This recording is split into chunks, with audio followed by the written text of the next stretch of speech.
बरं सुषमाताई, आज तुम्ही पुन्हा एकदा रुपाली चाकणकरांना अटक करा ही मागणी केलेली आहे. याआधी सुद्धा तुम्ही करून झालेली आहे.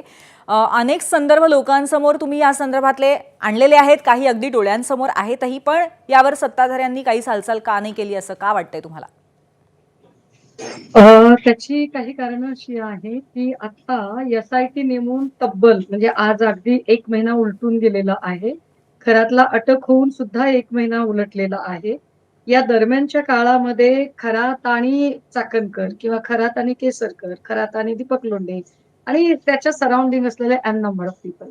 या अनेक लोकांचे सी-डी-आर आणि वेगवेगळ्या अर्थाने असणारे त्यांचे आर्थिक हितसंबंध या गोष्टी आता उघड झालेल्या आहेत.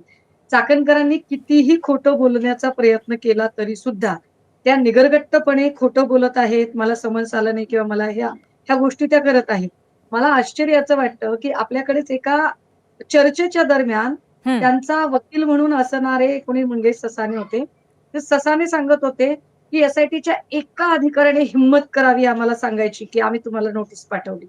म्हणजे हा जो उन्मत्तपणा आहे, की एवढं सगळ्या समन्स येऊन सुद्धा, की एका अधिकाऱ्याने हिम्मत करावी आम्हाला सांगायची.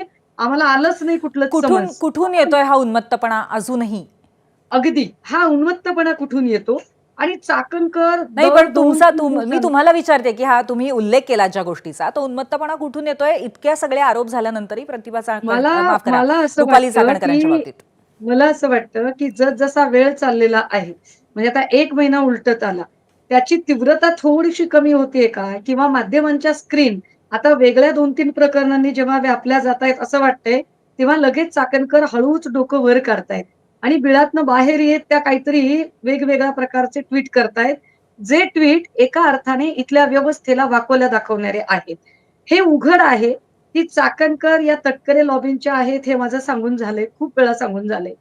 हं. माझा ते सी खरे की खोटे इथपासूनचा विषय आहे, पण आत्ता मी त्याच्यावर बोलत नाही. माझा मुद्दा हा आहे, की जर सी खरे आहेत आणि हे सी असेच आहेत, असं जर असेल आणि हे सी जर राज्याच्या उपमुख्यमंत्र्यांचं नाव त्याच्यात येत असेल, तर हे गंभीर आहे. लोक जेव्हा दबक्या आवाजात चर्चा करतात, की फोटोला फुल्या मारल्या गेल्या, त्या फुल्या या राज्याचे मुख्यमंत्री देवेंद्रजी यांच्या फोटोला सुद्धा मारल्या गेल्या. अशा जेव्हा चर्चा दबक्या आवाजात सुरू होतात, तेव्हा हे गंभीर आहे.